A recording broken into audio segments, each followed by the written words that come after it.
Welcome to Class with Skeul, where Black American history, news, and real issues are taught with clarity, structure, and purpose. This is not surface-level content. This is a timeline, a record, a correction. Every episode is built to teach what was done, what was fought for, and what was taken. From revolts to wars, from policy to resistance, we break it down so it can be understood, remembered, and never rewritten. Because history that isn't taught clearly can be distorted, and history that is distorted can be used against the people it belongs to. Here, we focus on accuracy, on connection, on truth. Not just to inform, but to preserve. Not just to explain, but to expose. Because this isn't just about the past. It's about understanding the present and recognizing what continues. Each video is part of a larger structure, so nothing is isolated and nothing is forgotten. Stay focused, stay aware, stay connected. Cry aloud, spare not. Lift up thy voice like a trumpet, and shew my people their transgression, and the house of Jacob their sins. Isaiah 58:1. Episode 10, Reconstruction 1865 to 1877. Part 1, Power and Possibility. By 1865, the war was over, the Confederacy had fallen, and the system of slavery, at least in law, had been destroyed with the 13th Amendment. But ending slavery did not automatically create freedom. It created a new battlefield. Reconstruction was the period where the United States attempted to rebuild, not just physically, but politically and socially. And for the first time, Black Americans entered that process as citizens. The 14th Amendment established birthright citizenship. The 15th Amendment protected the right to vote for Black men. These were not small changes. They were structural. For the first time in American history, Black men could vote, hold office, and participate directly in government. And they did. Across the South, Black political participation rose quickly. Men who had once been enslaved were now part of state legislatures, local governments, and even the federal government. Figures like Hiram Revels and Blanche K. Bruce represented a shift that had never existed before.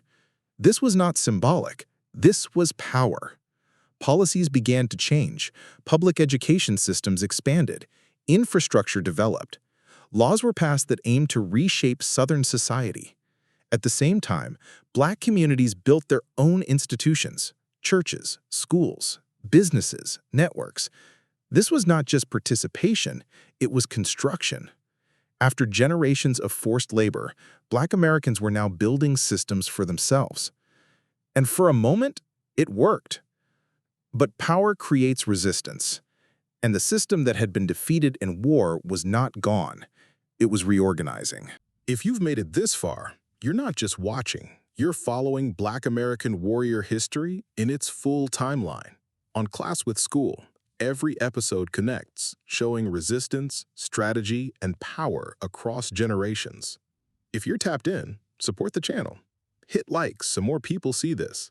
Subscribe so you don't miss what's next. Turn on the notification bell so you're there when it drops. And share this with someone who needs the full story, not just pieces.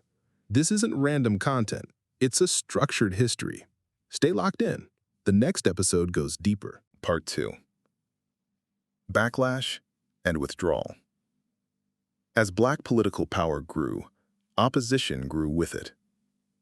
Former Confederates and their allies began to organize, not just politically, but violently.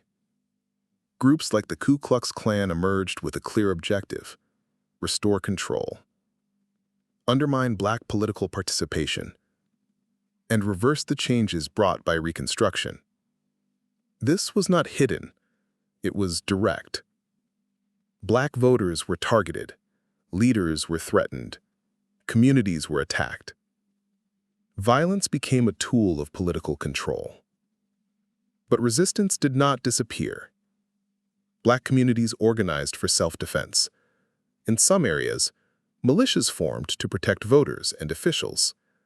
Federal troops were deployed in parts of the South to enforce the new laws and maintain order. For a time, that enforcement held, But it was not permanent, because Reconstruction depended on federal commitment, and that commitment began to weaken.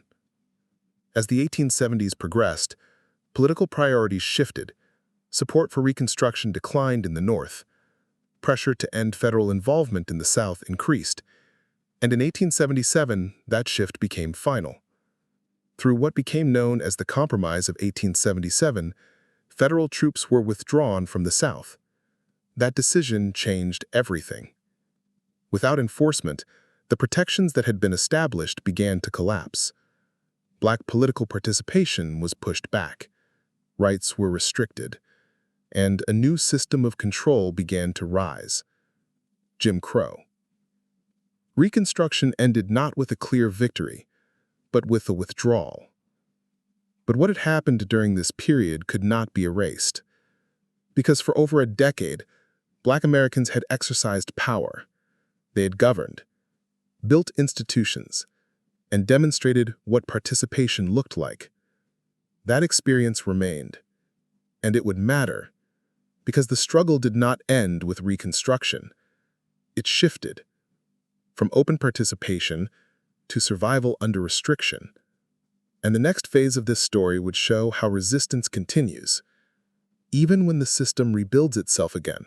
If you made it to the end, stay tapped in. Like this video so it reaches more people. Subscribe to Class with Skeul for the full timeline. Turn on notifications so you don't miss what's next. Drop a comment. What stood out, what should be added, and what you want covered next.